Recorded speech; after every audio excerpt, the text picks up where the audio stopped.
بسم اللہ الرحمن الرحیم الحمد للہ نحمده ونستعینه ونستغفره ونؤمن به ونتوکل علیہ ونعوذ باللہ من شرور انفسنا ومن سیئات اعمالنا من يهده الله فلا مضل له ومن يضلله فلن تجد له وليا مرشدا أما بعد فقال الله تبارك وتعالى أعوذ بالله من الشيطان الرجيم بسم الله الرحمن الرحيم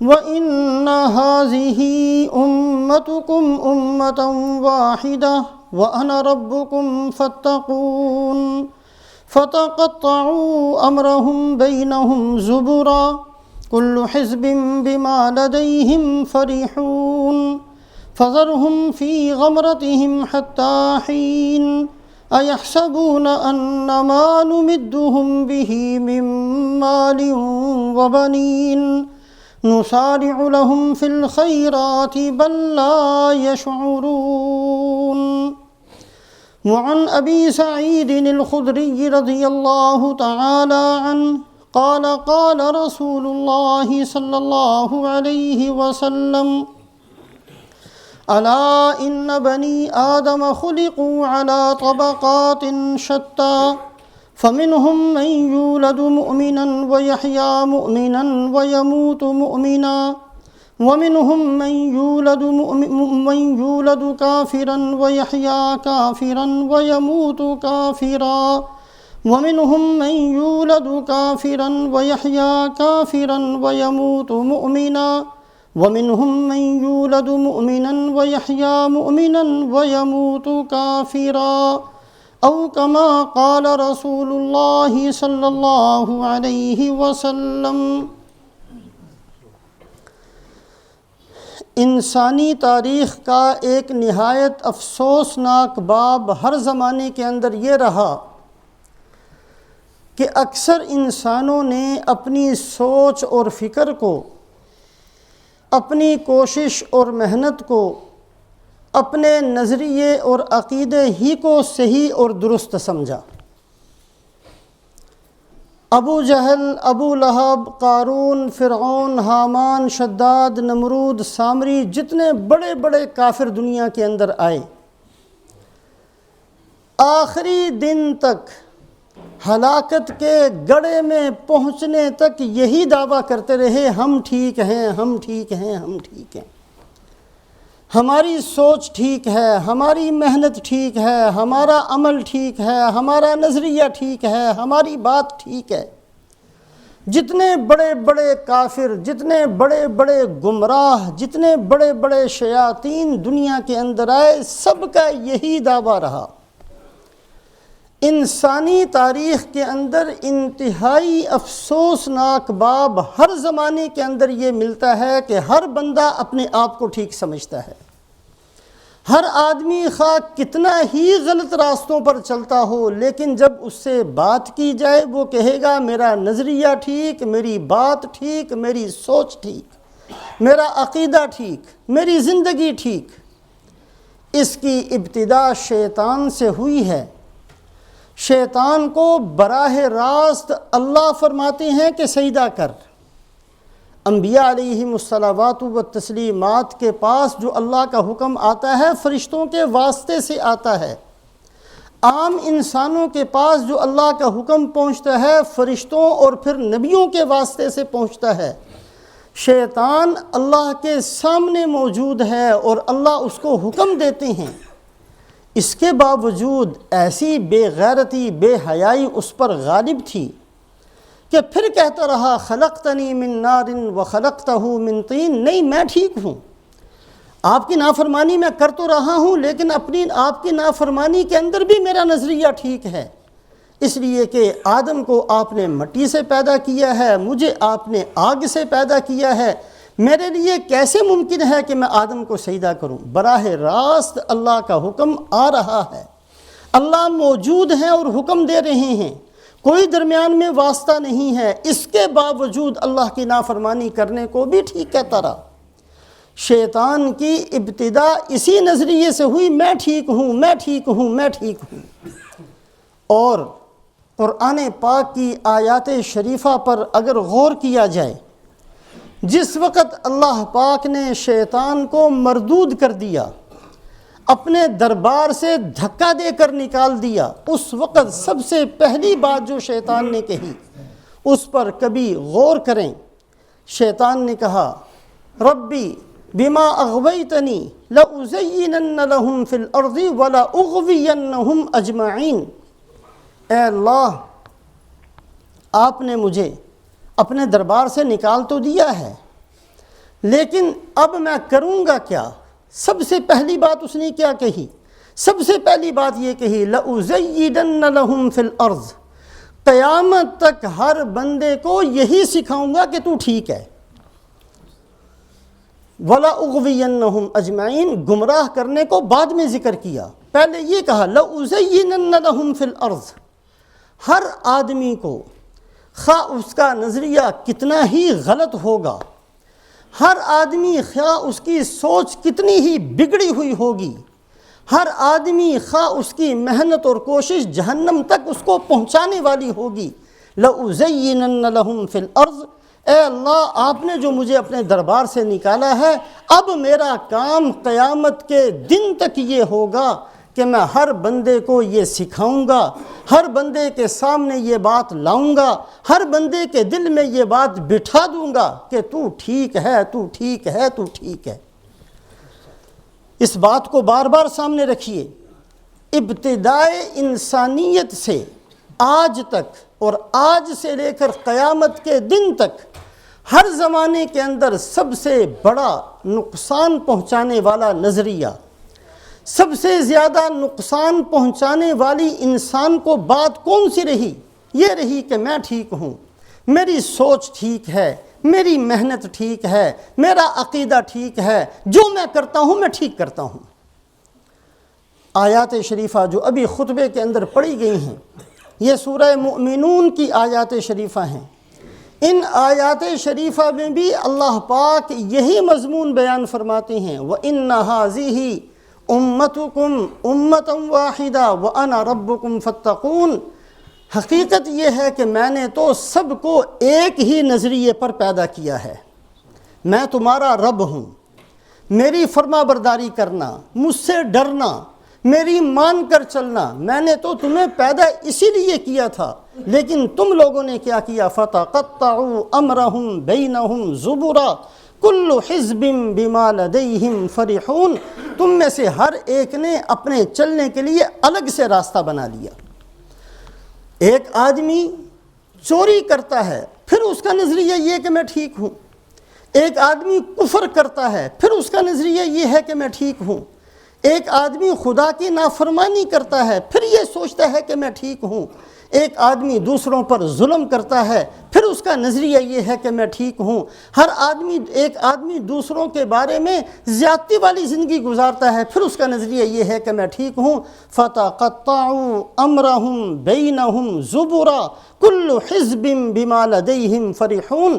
اللہ فرماتے ہیں کہ میں نے تو ایک ہی راستے پر، ایک ہی دین پر، ایک ہی میری مان کر چلنے والی اس نظریے پر تم سب کو پیدا کیا تھا۔ تم میں سے ہر آدمی نے اپنے لیے الگ الگ جماعت کا انتخاب کر لیا، الگ الگ راستہ ڈھونڈ لیا، الگ الگ نظریے پر چل پڑے، اور پھر دیکھنا یہ ہے کہ کل حزب بما لدیہم فرحون، غلط راستوں پر چلتے ہوئے غلط بھی نہیں سمجھ رہے، بلکہ ہر آدمی خوش ہے کہ جو راستہ میں نے اختیار کیا وہ ٹھیک ہے۔ اس بات کو بار بار سامنے رکھیے، ابتدائے انسانیت سے آج تک سب سے بڑی نقصان پہنچانے والی بات یہ رہی میں ٹھیک ہوں۔ آج بھی اگر دنیا کے اندر اربوں انسان بستے ہیں تو ان میں سے کروڑوں کا نظریہ یہی ہے کہ ہم ٹھیک ہیں، خواہ ان کی زندگی اللہ کی نافرمانی میں کتنی ہی زیادہ آگے نکل چکی ہو، خواہ ان کی زندگی کے اندر کفر اور شرک کتنی مضبوطی کے ساتھ اندر موجود ہو، لیکن ان کی سوچ یہ ہے کل حزب بما لدیہم فرحون، کہ ہماری زندگی ٹھیک، ہماری سوچ ٹھیک، ہماری محنت ٹھیک، ہمارا عقیدہ ٹھیک، ہمارا نظریہ ٹھیک۔ اس بات کو سامنے رکھتے ہوئے ایسے لوگوں کے ساتھ جو غلط ہوتے ہوئے اپنے آپ کو ٹھیک ہیں کا نعرہ لگاتے ہیں، اللہ پاک کیا معاملہ کرتے ہیں؟ آج کی اس مجلس کے اندر مختصر طریقے سے اس بات کو سامنے رکھیں۔ قرآن و حدیث کے اندر اگر غور کیا جائے تو 4 صورتیں بنتی ہیں۔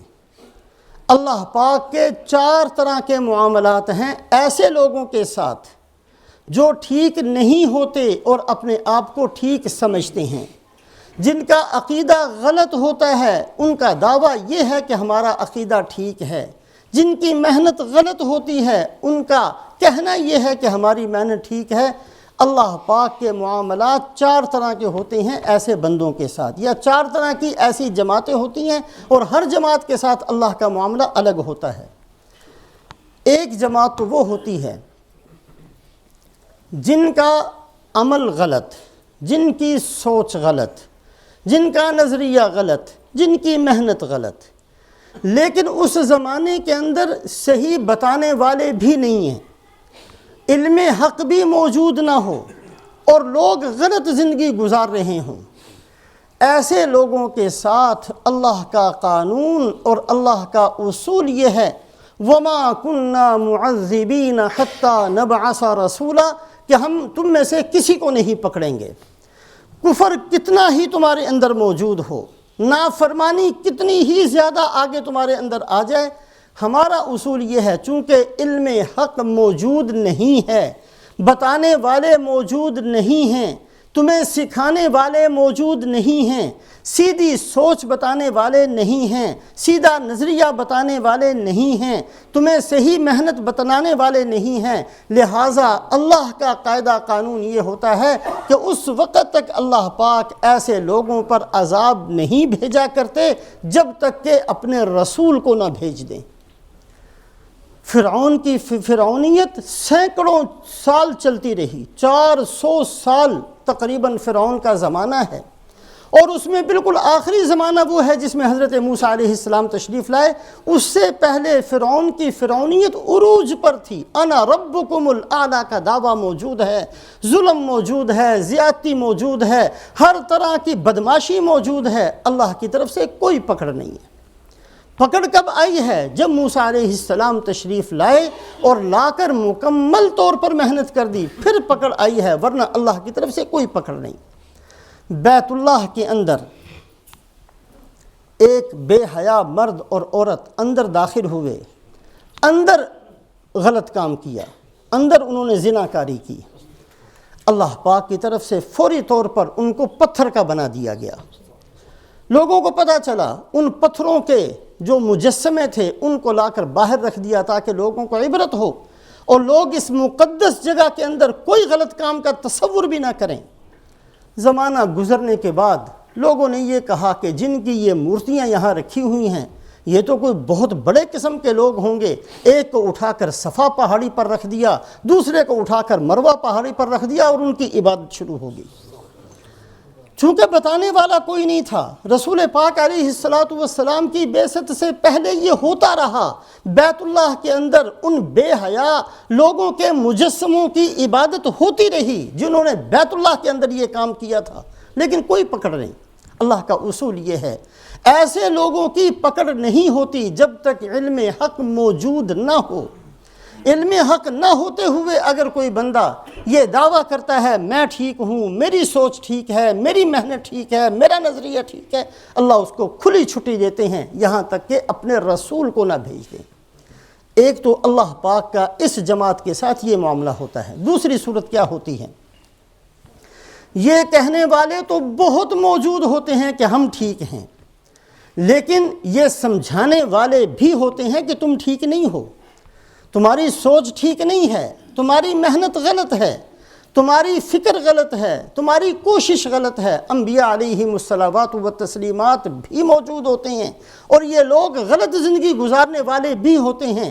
ایسے وقت میں ایسے لوگوں کے ساتھ اللہ کا قاعدہ قانون یہ ہے، کتب اللہ لأغلبن انا ورسلی ان اللہ قوی عزیز۔ اللہ پاک فرماتے ہیں یہ میں فیصلہ کر چکا ہوں کہ میں اپنے رسول ہی کو غلبہ دوں گا، خواہ مقابلے میں آنے والے 10 ہوں، 20 ہوں، کروڑ ہوں، ارب ہوں، خرب ہوں، جتنے بھی ہوں۔ حضرت نوح علیہ السلام کے مقابلے میں پوری زمین کے انسان تھے، صرف ماننے والے 80-82 آدمی۔ اللہ نے اپنے رسول حضرت نوح علیہ السلام کو غلبہ دیا۔ حضرت لوط علیہ السلام کا قصہ اللہ رب العزت بڑے عجیب انداز سے قرآن میں بیان فرماتے ہیں۔ قوم لوط بہت بے حیائی کا کام کرنے والی قوم تھی۔ حضرت لوط علیہ السلام سمجھاتے رہے تمہاری محنت غلط ہے، تمہارا نظریہ غلط ہے، تمہارا زندگی گزارنے کا انداز غلط ہے، نہیں مانا۔ اللہ پاک نے جن فرشتوں کو بھیجا، جو عذاب کے لیے فرشتے آئے، وہ فرشتے اللہ چاہتے تو کسی بھی صورت میں آ سکتے تھے، لیکن اللہ پاک نے حسین لڑکوں کی شکل میں ان فرشتوں کو بھیجا۔ حضرت لوط علیہ السلام کے گھر میں داخل ہوئے، قوم کو پتہ چلا، سارے وَجَاءَهُ قَوْمُهُ يُهْرَعُونَ إِلَيْهِ وَمِن قَبْلُ كَانُوا يَعْمَلُونَ السَّيِّئَاتِ۔ اللہ عجیب انداز سے فرمایا، ساری قوم آؤ آؤ، بھاگو بھاگو بھاگو بھاگو، جو تمہارا مقصود تھا لوط کے گھر میں موجود ہے، چلو چلو چلو۔ سارے جیسے پتہ نہیں کوئی مٹھائی تقسیم ہو رہی ہے، قوم ساری کی ساری دوڑتی بھاگتی حضرت لوط علیہ السلام کے گھر کے سامنے کھڑے ہو گئے۔ حضرت لوط علیہ السلام نے کنڈی لگا لی، اب انہوں نے باہر شور مچانا شروع کیا اور دروازہ کھٹکھٹانا شروع کیا۔ حضرت لوط علیہ السلام اپنے سہارے کے ساتھ دروازے کے ساتھ کھڑے ہو گئے اور بڑے عجیب اور دکھ کے انداز سے فرمانے لگے، ہؤلاء بناتی ہن اطہر لکم فاتقوا اللہ ولا تخزونی فی ضیفی۔ اے میری قوم، اللہ کے لیے مجھے رسوا نہ کرو، یہ میرے مہمان ہیں، ان کے ساتھ کسی قسم کی برائی کا ارادہ نہ کرو۔ اگر تمہیں کچھ چاہیے، میں اپنی بیٹیاں تمہیں دینے کے لیے تیار ہوں، ان کے ساتھ نکاح کر لو، یہ پاکیزہ طریقہ ہے۔ انہوں نے کہا نہیں، آپ جانتے ہیں ہماری کیا نیت ہے، ہم نے دروازہ توڑ دینا ہے، یا دروازہ کھول دیجئے یا ہم دیواریں پھاند کر اندر آ جائیں گے۔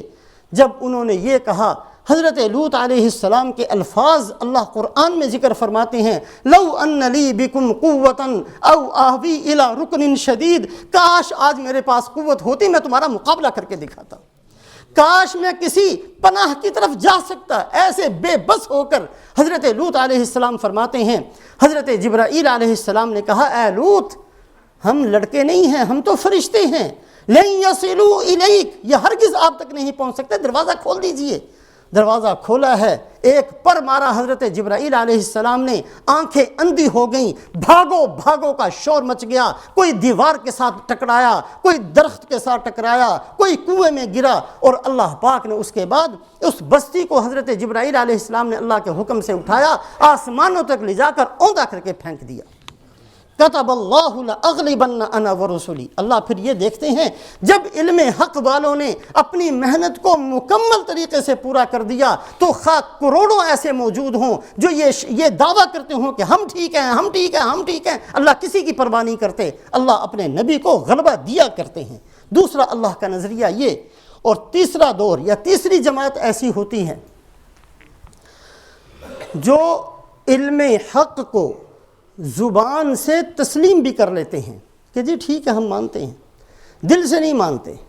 یہ طبقہ منافقین کا تھا۔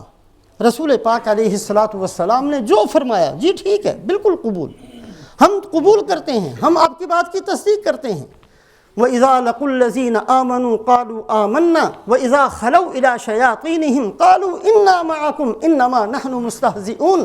اور جب اپنی جماعتوں کے پاس پہنچتے، اور ہم نے تو مذاق اڑایا تھا آپ صلی اللہ علیہ وسلم کے ساتھیوں کا، ہماری نیت کہاں تھی مسلمان بننے کی، اور ہماری نیت کہاں تھی تصدیق کرنے کی، ہم تو اپنے آپ کو ٹھیک سمجھتے ہیں، ہماری سوچ ٹھیک ہے۔ یہ بھی کوئی سوچ ہے صحابہ کی؟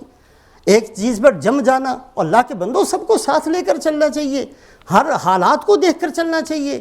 اس وقت حالات ایسے ہیں ہر ایک کا ساتھ، جیسے آج کل ہم بھی کہہ دیا کرتے ہیں جی حالات کو دیکھ کر کبھی کافروں کا ساتھ دے دیا، کبھی ہندوؤں کا دے دیا، کبھی سکھوں کا دے دیا، کبھی یہودیوں کا دے دیا، کبھی نصارہ، جس کا بھی ہر ایک کا ساتھ دے کر چلو، کبھی مسلمان بن جاؤ، کبھی کچھ بن جاؤ، جیسے آج ہماری زندگی ہے۔ یہ وہ منافقین کا طرز تھا جو وہ یہ کہا کرتے تھے۔ یہ کیا ہوا کہ ہر وقت ایک ہی بات پر اڑے رہنا، یہ غلط ہے۔ ہم ٹھیک ہیں، انما نحن مصلحون، ہم درستگی پیدا کرنے والے ہیں، ہم ٹھیک بات کہنے والے ہیں۔ اللہ رب العزت کا اصول اور عادت شریفہ ایسے لوگوں کے ساتھ یہ ہے کہ اللہ پاک حالات ایسے پیدا کر دیتے ہیں کہ یہ لوگ خود بخود چھٹ جاتے ہیں، پیچھے ہٹ جاتے ہیں، ساتھ نہیں چل سکتے۔ رسول پاک علیہ السلام نے 150 کے قریب جہاد کے لیے جماعتیں بھیجیں یا خود تشریف لے گئے۔ ایک غزوہ بھی منافقین کے ساتھ نہیں کیا، ایک دفعہ بھی لڑائی کی نوبت منافقین کے ساتھ نہیں آئی، لیکن غزوہ تبوک میں حالات ایسے پیدا کر دیے کہ خود ہی پیچھا چھوڑ دیا، خود ہی ساتھ چھوڑ کر پیچھے ہٹ گئے کہ جی ایسے سخت وقت میں ہم لوگ ساتھ نہیں چل سکتے۔ بالکل یہی وقت ہوگا دجال کے نزول کے وقت کہ عام مسلمان جو اسلام کا دعویٰ کرنے والے تھے، حالات اتنے شدید ہو جائیں گے اور قحط اتنا زیادہ ہو جائے گا، 3 سال ایسے آئیں گے کہ آسمان سے بارش نہیں ہوگی، زمین سے غلہ نہیں اگے گا، اور اس کے بعد جب دجال نکلے گا اور اپنی خدائی کا دعویٰ کرے گا، یہ سارے بندے اس کے پیچھے چل پڑیں گے، اس لیے کہ ایمان اندر مضبوط نہیں تھا۔ تو اللہ پاک کی عادت شریفہ اس طبقے، اس جماعت کے ساتھ یہ ہوتی ہے کہ اللہ پاک حالات ایسے پیدا کر دیتے ہیں کہ ایسے بندوں کا ایمان پر جمنا اور دین پر باقی رہنا مشکل ہو جاتا ہے، اور یہ خود بخود دین کو چھوڑ کر بھاگ جایا کرتے ہیں۔ ایسے وقت سے اللہ ہماری سب کی حفاظت فرمائے۔ چوتھی جماعت، یہ وہ لوگ ہوتے ہیں دل، زبان سے بھی اور دل سے بھی قبول کرنا، ٹھیک ہے جی ہم علم حق کو مانتے ہیں، ہم نبی کی بات کو مانتے ہیں، ہم اللہ کی بات کو مانتے ہیں، زبان سے بھی کہنا، دل سے بھی اس بات کو مان لینا۔ لیکن ایک بہت بڑی غلطی یہ ہوتی ہے کہ اللہ کی بات کو تو مانتے ہیں لیکن اپنی عقل سے مانتے ہیں، اللہ کے نبی کی بات کو قبول کریں گے لیکن اس کا معنی مفہوم اپنی عقل سے سمجھیں گے۔ بہت بڑا خطرناک موڑ ہوتا ہے زندگی کے اندر۔ آپ صلی اللہ علیہ وسلم نے جو یہ فرمایا کہ میری امت کے 73 فرقے بنیں گے اور 72 اس میں سے جہنم میں جائیں گے، یہ 72 کون سے ہیں؟ حضرت پیران پیر شیخ عبد القادر جیلانی رحمۃ اللہ علیہ نے 72 کے 72 لکھے، اور ان کے جو مقتدا اور پیشوا اور امام تھے ان کے نام بھی اور ان کے باپ کا نام بھی ساتھ لکھا، اور ان کے نظریات بھی لکھے۔ اور یہ وہی نظریات ہیں جو انہوں نے قرآن کی کسی آیت کو لے کر اس کا معنی مفہوم وہ چھوڑ دیا جو اللہ کے نبی نے بیان کیا تھا، کسی حدیث کو لے کر اس کا معنی مفہوم وہ چھوڑ دیا جو صحابہ نے بیان کیا تھا، اپنی عقل سے حدیث کا مطلب بیان کیا، اپنی عقل سے قرآن کی تفسیر گھڑی، جس کی وجہ سے گمراہ ہو گئے، اور اس امت کے وہ 72 فرقے بن گئے جنہوں نے جہنم میں جانا اس کی خبر اللہ کے نبی نے دی۔ ایک فرقے کے بارے میں صرف فرمایا کہ وہ جنت میں جائیں گے، اور اس کی آگے تعریف بھی فرما دی وہ کون سے ہوں گے، ما انا علیہ و اصحابی، جن کا طرز زندگی وہ ہوگا جو میرا ہے اور میرے صحابہ کا ہے۔ صحابہ کا طرز زندگی کیا ہے؟ صحابہ کا طرز زندگی یہ ہے، یا رسول اللہ صلی اللہ علیہ وسلم آپ جو فرمائیں گے ہم نے اسی کو قبول کرنا ہے، ہماری عقل مانے گی تو ہم اپنی عقل پر خوش ہوں گے، ہماری عقل نہیں مانیں گی ہم اپنی عقل کو جھٹلائیں گے، فرما برداری آپ کی کریں گے۔ یا رسول اللہ صلی اللہ علیہ وسلم جو آپ فرمائیں گے ہم نے اسی کو قبول کرنا ہے، ہمارے گھر والے ساتھ دیں گے، ان کی مہربانی ہے، ساتھ نہیں دیں گے سب کو چھوڑ دیں گے، آپ کو نہیں چھوڑیں گے۔ یا رسول اللہ صلی اللہ علیہ وسلم جو آپ فرمائیں گے ہم آپ کی فرما برداری کریں گے، سارا معاشرہ ہمارا ساتھ دے گا، اللہ کا شکر ادا کریں گے، سارا معاشرہ ہمیں چھوڑ دے گا، سب کو چھوڑ کر الگ کھڑے ہو جائیں گے، آپ کو نہیں چھوڑیں گے۔ یہ تھی صحابہ کی زندگی، یہ ہے صحابہ کا طرز، ما انا علیہ و اصحابی۔ جس فرقے کے بارے میں اللہ کے نبی صلی اللہ علیہ وسلم نے بتلایا کہ یہ جنت میں جائیں گے یہ وہ لوگ تھے جو صحابہ کے طرز زندگی کو اختیار کریں گے، جن کے لیے اللہ اور اللہ کے رسول کی بات سب سے مقدم ہوگی، کبھی اپنی عقل کو گھسائیں گے نہیں، اپنی عقل سے قرآن کو سمجھیں گے نہیں، اپنی عقل سے حدیث کے اندر اپنی باتوں کو داخل نہیں کریں گے۔ جو اللہ کا دین ہے، اللہ پاک نے فرمایا، اللہ کے نبی نے جو قرآن کی تشریح بیان کی، صحابہ نے جو حدیث پاک کی تشریح بیان کی، اسی کو سامنے رکھ کر اپنی زندگی کو بنائیں گے اور گزاریں گے۔ گزشتہ ہفتے جیسے یہ بات بیان ہوئی تھی کہ ان 72 فرقوں میں سے ایک فرقہ تھا باطنیہ، جن کا یہ کہنا تھا اندر درست ہونا چاہیے، جیسے آج بھی بہت سارے بندے اندر ٹھیک ہونا چاہیے، جی کوئی بات نہیں، نماز ہے نہیں ہے، نہ ہے کوئی بات نہیں، کوئی بات نہیں، شکل و صورت عیسائیوں جیسی ہے، یہودیوں جیسی ہے، ہندوؤں جیسی ہے، جس کی کوئی بات نہیں، اندر ٹھیک ہونا چاہیے۔ جیسے آج ہم بھی کہہ دیتے ہیں یہ ایک باطنیہ فرقہ تھا، ان 72 فرقوں میں سے ایک تھا، جن کا نظریہ یہ تھا کہ یہ جو ظاہری دین ہے یہ اتنا بھی ضروری نہیں ہے۔ نماز کا حکم تو اس لیے دیا گیا تھا کہ اندر بندے کا تعلق اللہ سے ہو جائے، اگر نماز کے ساتھ ہو جائے پھر بھی ٹھیک ہے، نماز کے بغیر کسی کا ہو جائے اس کو نماز کی بھی ضرورت نہیں ہے، سر جھکا لو، اللہ میاں سے بات کر لو، سمجھو نماز پڑھ لی۔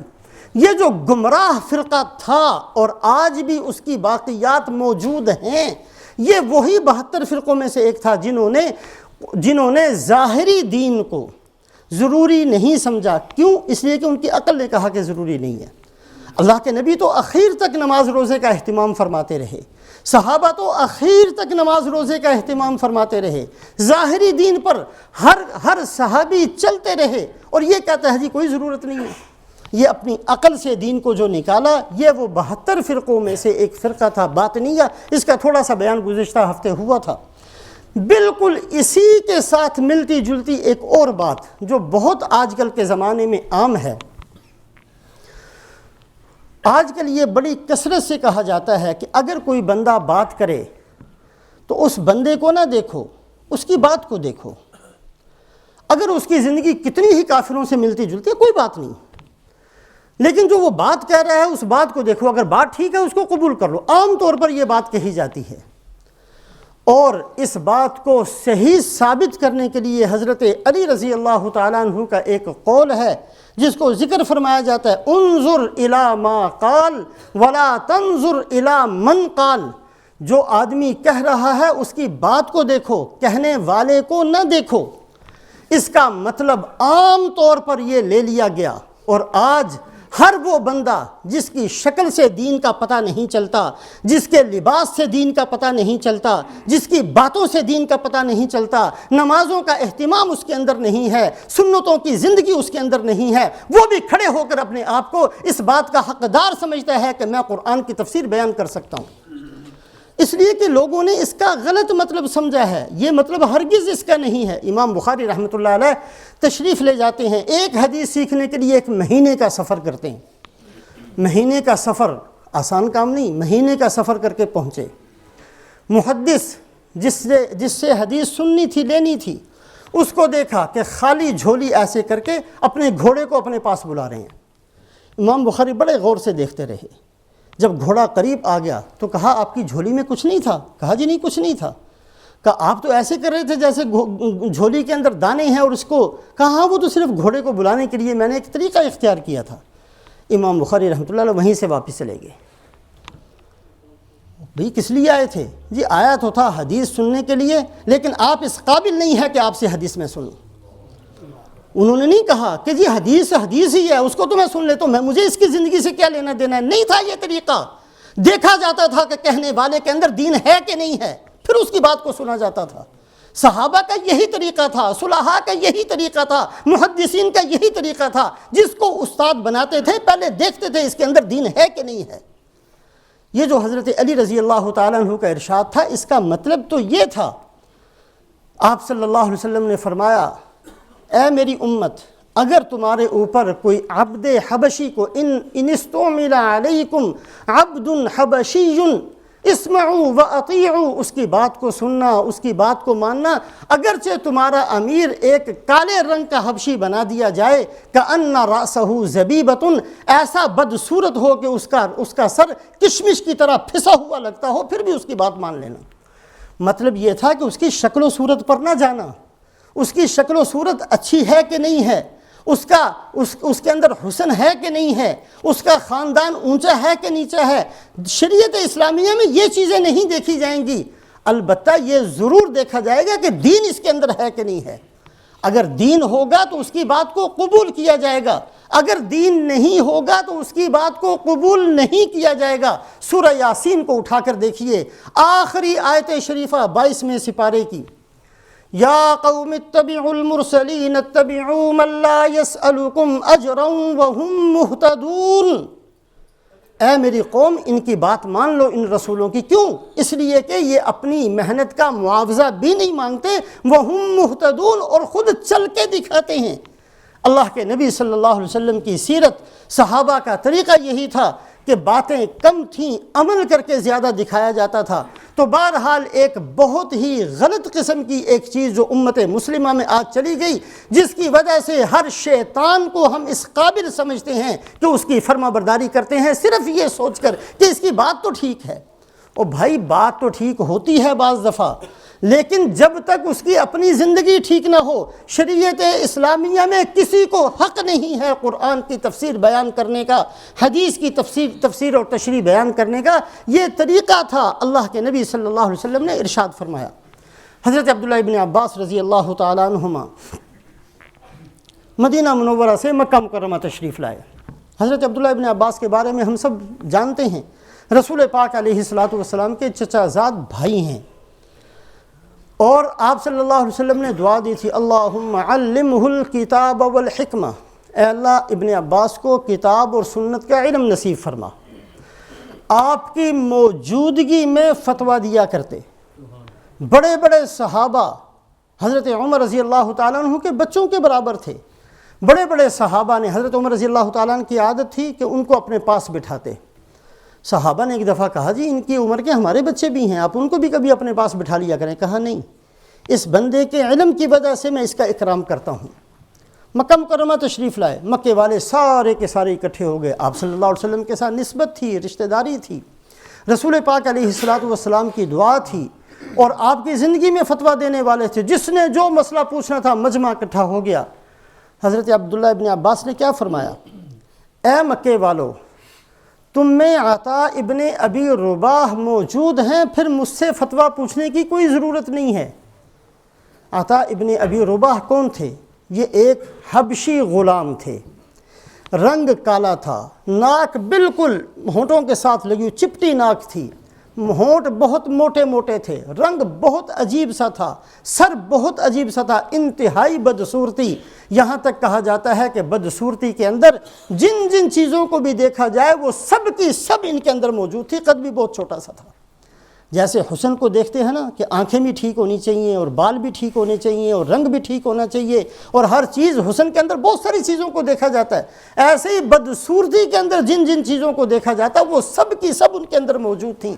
حضرت عبداللہ ابن عباس نے فرمایا کہ اے مکے والو، عطا ابن ابی رباح کے ہوتے ہوئے مجھ سے فتویٰ پوچھنے کی ضرورت نہیں ہے۔ یہ تھا مطلب حضرت علی رضی اللہ تعالیٰ عنہ کے ارشاد کا کہ کبھی بھی یہ نہ دیکھنا کہ جس سے ہم دین پوچھ رہے ہیں اس کی شکل کیسی ہے، یہ نہ سوچنا کہ اس کا خاندان کون سا ہے، یہ نہ کہنا کبھی بھی کہ میں تو ملینئر ہوں اور وہ کنگال آدمی ہے، میں اس کی بات کیوں سنوں، یہ نہ کبھی کہنا۔ اس کے علم کو دیکھ لینا، اگر کوئی آدمی صاحب علم ہے اس کی بات کو قبول کر لینا۔ یہ تھا حضرت علی رضی اللہ تعالیٰ عنہ کے ارشاد کا مطلب کہ جو وہ فرما رہے ہیں اس کو دیکھنا، اس کی ذات کو نہ دیکھنا۔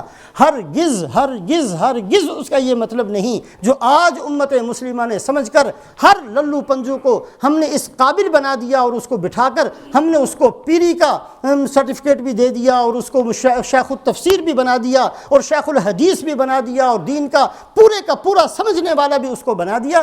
شریعت اسلامیہ میں اس کی کوئی اجازت نہیں۔ جیسا گزشتے ہفتے اس بات کا بیان ہوا تھا، اندر درست ہو یہ ٹھیک ہے، ایمان پر ہی سارے وعدے ہیں، لیکن ظاہری شکل و صورت کا درست ہونا بھی ضروری ہے۔ اللہ پاک نے جہاں یا ایھا الذین آمنوا یا ایھا الذین آمنوا یا ایھا الذین آمنوا بار بار کہا، وہاں اللہ پاک نے اسلام یعنی ظاہری صورت کے بارے میں بھی فرمایا، الا للہ الدین الخالص ان الدین عند اللہ الاسلام۔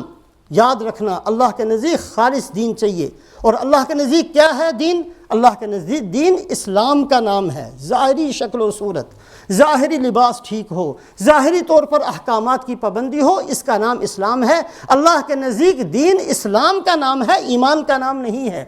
اور دوسری جگہ فرمایا یا ایھا الذین آمنوا ادخلوا فی السلم کافہ، اے ایمان والو پورے اسلام میں داخل ہو جانا، ایک چیز بھی ظاہری طور پر تمہارے اندر سے نکلی ہوئی نہ ہو۔ ایک جگہ فرمایا وَمَن يَبْتَغِ غَيْرَ الْإِسْلَامِ دِينًا فَلَن يُقْبَلَ مِنْهُ، اگر کوئی آدمی ظاہری جو اللہ کے احکامات ہیں ان کو چھوڑ کر کوئی طریقہ زندگی لے کر آئے گا، ہرگز اللہ اس کو قبول نہیں فرمائیں گے۔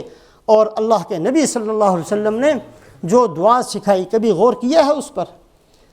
مردہ سامنے رکھا ہوا ہے، ہم لوگ سب کے سب نماز جنازہ پڑھتے ہیں، کیا کہتے ہیں اس میں؟ اللہم من احییتہ منا فاحیہ علی الاسلام ومن توفیتہ منا فتوفہ علی الایمان، اے اللہ جب تک ہماری زندگی موجود ہو ظاہری دین پر چلنے والا ہمیں بنا دے۔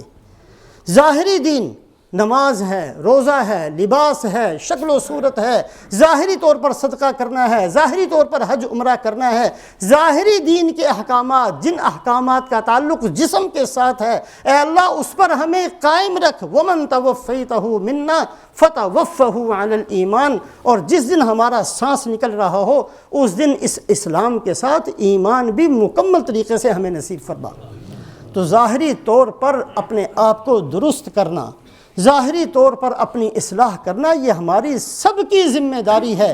اس چوتھی جماعت اور چوتھے طبقے کے ساتھ اللہ پاک کا معاملہ یہ ہے کہ اللہ رب العزت نے ایسے بندوں کے ساتھ اللہ پاک ہدایت کا فیصلہ فرماتے ہیں، ان لوگوں کے ساتھ جو ظاہری دین بھی اور باطنی دین بھی دونوں کو سامنے رکھ کر اپنی زندگی گزاریں، اور ایسے لوگ جو صرف اندر درست ہو کے رٹ تو لگا لیتے ہیں لیکن ظاہری دین کو اختیار نہیں کرتے۔ اللہ پاک کا نظام یہی ہے کہ ان کا شمار انہی 72 فرقوں میں سے کسی ایک فرقے کے ساتھ کر دیتے ہیں۔ اللہ ہم سب کی حفاظت فرمائے، پورے دین پر چلنے کی ہمیں توفیق نصیب فرمائے۔ رمضان المبارک کا مہینہ برکت والا مہینہ قریب آ رہا ہے، اس کے اندر اہتمام سے اور دعائیں کریں تو یہ دعا بھی ضرور کریں کہ اے اللہ جتنی دن زندگی کے باقی ہیں یہ ہمیں ایسے گزارنے کی توفیق نصیب فرما جس سے آپ راضی ہوتے ہوں، مکمل طریقے سے دین ہمارے اندر ہو، دین ہمارے دل میں بھی ہو، دین ہماری آنکھوں میں بھی ہو، دین ہمارے اعضاء و جوارح کے اندر بھی ہو، ہماری سوچ کے اندر بھی ہو، ہماری فکر کے اندر بھی ہو، ہمارے کاروبار کے اندر بھی ہو، ہماری غمی میں بھی ہو، ہماری خوشی میں بھی ہو، ہماری گھر کے اندر بچے پیدا ہوں اس وقت بھی ہم دین کو سامنے رکھیں، مکمل طریقے سے دین پر چلنے کی اللہ ہمیں توفیق نصیب فرمائے۔ شعبان کے روزوں کے بارے میں عام طور پر لوگ پوچھا کرتے ہیں، اس بات کو سامنے رکھیں کہ رسول پاک علیہ السلام کی عادت شریفہ بہت کثرت سے نفلی روزے رکھنے کی تھی، اور حضرت صدیقہ فرماتی ہیں کہ رمضان المبارک کے علاوہ سب سے زیادہ جس مہینے میں آپ نے روزے رکھے ہیں وہ شعبان کا مہینہ تھا۔ شعبان کے مہینے کو آپ نے فرمایا کہ یہ میرا مہینہ ہے، بہت کثرت سے روزے رکھے۔ یہ چیز کہیں ثابت نہیں ہے کہ صرف 15ویں شعبان کا روزہ رکھا جائے۔ 3 روزے تو آپ صلی اللہ علیہ وسلم نے حکم دیا کہ ایام 20، 13، 14، 15 یہ 3 روزے تو پورے سال ہر مہینے کے رکھنے چاہیے۔ بہرحال شعبان کے اندر کثرت سے روزوں کا اہتمام کرنا چاہیے، نہ ہو تو کم سے کم 13، 14، 15 ایام 20 کے ضرور روزے رکھیں۔ 15 تاریخ اتوار والے دن ہوگی اور 15ویں رات کل شام کو یعنی ہفتہ اور اتوار کی درمیانی رات ہوگی۔ اللہ ہم سب کو عمل کی توفیق نصیب فرمائے۔